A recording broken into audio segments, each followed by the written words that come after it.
आज सुबह से मानसी का मन कर रहा था माँ से बात कर लूं। कब से कह रही थी पोते पोती से मिलने का मन कर रहा है। इतने दिनों बाद भाई भाभी के पास गई है तो मैं भी हर दिन फ़ोन नहीं करना चाहती। पता नहीं भाभी ये ना सोच बैठे माँ उनसे उनकी शिकायत कर रही है। फिर भी आज बहुत मन कर रहा है बात करने का। सोचती हुई मानसी ने माँ को फ़ोन लगा दिया। कैसी हो माँ? भाई भाभी और बच्चे सब ठीक तो है ना?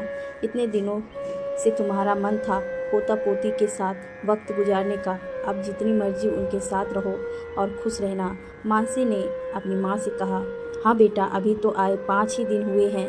यहाँ नया शहर है ना, तो बहू रिद्धि के लिए भी सब नया ही है। यहाँ पर बच्चे दिन भर घर में उधर मचाते रहते हैं। अभी तो घर भी पूरा सेट नहीं हुआ है।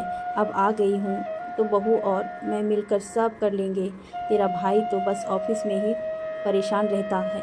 अच्छा सुन, फ़ोन रख, वो कुहू रो रही है, देखूँ क्या हुआ, कहकर मनोरमा जी ने फ़ोन रख दिया। मानसी के 2 भाई हैं। उसकी माँ बारी बारी से दोनों बेटों के साथ रहती है, क्योंकि दोनों ही नौकरी करते हैं और अलग अलग शहरों में रहते हैं।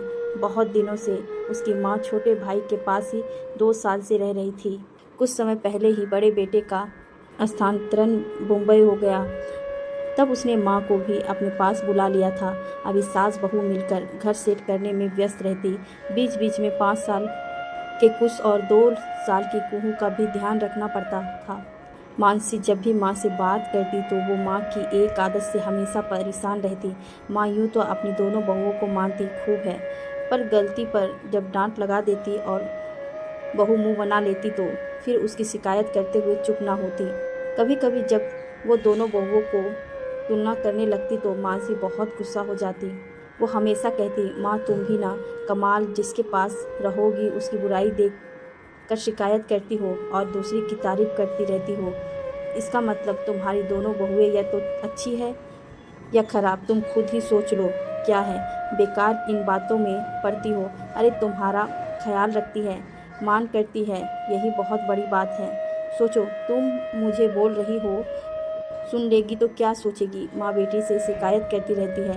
नहीं माँ, मुझे तुम्हारी बात ही नहीं सुननी, कहकर अक्सर मानसी फ़ोन काट देती थी। एक दिन मनोरमा जी रिद्धि को चाय बनाने वाली वो बहुत देर तक बनाकर नहीं लाई।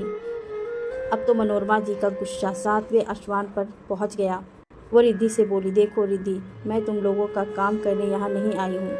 माँ हूँ, जितना होता है उतना मदद कर रही हूँ। इसका मतलब ये तो नहीं कि तुम मुझे चाय भी बनाकर नहीं दे सकती हो, या वो भी मैं ही बनाकर पीऊँ? मैं खाना मन से बना लेती हूँ, उसके लिए मैं खुद ही तैयार रहती हूँ। पर एक चाय ही है जिसके लिए तुमसे बोलती हूँ, क्या वो भी तुम नहीं दे सकती हो? क्या करती हो मेरे लिए? मेरे पैर में दर्द हो तो कौन सा दवा देती हो? मनोरमा जी ना जाने आज कौन सी धुन में थी, जो चुप होने का नाम ही नहीं ले रही थी। तभी छोटी बहू का फ़ोन आ गया। फिर क्या था, वो लगी उसको भी सुनाने। जब रिद्धि को कुछ समझ नहीं आया तो लगा एक मानसी ही है जो मम्मी जी को चुप करा सकती। उसने अपने फ़ोन से मानसी को फ़ोन कर दिया। मानसी जी, आज मम्मी जी बहुत गुस्से में है, चुप ही नहीं हो रही। मैं कुहू को सुला रही थी, जब मम्मी जी चाय के लिए बोली, वो मुझे बंद कमरे में सुनाई नहीं दिया और बस वो बोल रही है, करती हो मेरे लिए, प्लीज़ आप उनसे बात करिए और शांत करवाइए उनके, कहीं वो गुस्से में तबीयत ना बिगाड़ ले। मानसी ने माँ को फ़ोन किया। वो तो अभी भी गुस्से में ही उबल रही थी। कैसी हो माँ, इतना सांस क्यों चढ़ा रखी हो? कुछ काम कर रही थी क्या? मानसी अनजान बनकर पूछी। वो रिद्धि कहकर कुछ देर चुप हो गई और फिर सारी बात बता दी। माँ क्या मिला गुस्सा करके?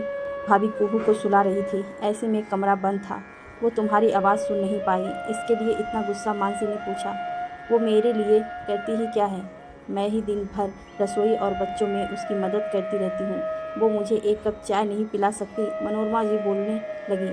किसने बोला नहीं पिला सकती? वो नहीं सुन पाई, इसीलिए तुमने इतना सुना दिया। माँ, भाभी तुम्हारी ही बहू है, उसको जितना प्यार स्नेह दोगी वो भी तुमको देगी। मन में ऐसी छोटी छोटी बातों से करवाहट घोलकर तुम अपना रिश्ता क्यों खराब करती हो? मुझे समझाती हो तो सास का ध्यान रखना, तो वो भी तुमसे स्नेह रखेगी।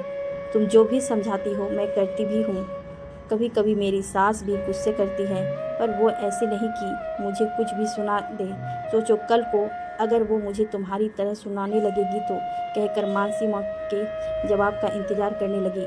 हाँ, मैं समझ रही हूँ, तुम मेरी बेटी नहीं हो, इसीलिए भाभीयों की तरफदारी करती रहती हो, कहकर मनोरमा जी चुप हो गई। माँ, ऐसा कुछ नहीं है, बस मैं चाहती हूँ मेरी माँ सास बहू के रिश्ते को समाज की दूषित मानसिकता में ना जकड़ कर प्यार और अपनेपन से सींचे। कहते हैं ना, जो बोएगा वही काटेगा। तुम बहुओं के साथ प्यार वो माँ, तभी तुम्हें भी प्यार सम्मान मिलेगा। वैसे भी मैं तो हमेशा कहती हूँ, तुम जिस बहू के साथ रहो तुलना मत किया करो। सबका अपना व्यवहार होता है, किसी से भी दूसरे के जैसी उम्मीद करोगी तो अपने लिए ही मुसीबत मोल लोगी। दोनों बहुओं का अपने व्यवहार के साथ निखरने दो, अपना भी रिश्ता मधुर रखो और मेरा रिश्ता भी मधुर रहने दो। नहीं तो कल को दोनों भाभीयों की नज़रों में ननद ही खराब बन जाएगी, जो मुझे नहीं बनना। इसीलिए अपना बहू पुराण मुझे तो कभी अब तुम मत सुनाना। मानसी आज माँ को समझाने का मानसा से बोल रही थी। बेटा, कह तो तुम ठीक ही रही हो, रिद्धि की कुछ आदतें मुझे पसंद नहीं आती। क्या करूं? मनोरमा जी ने कहा।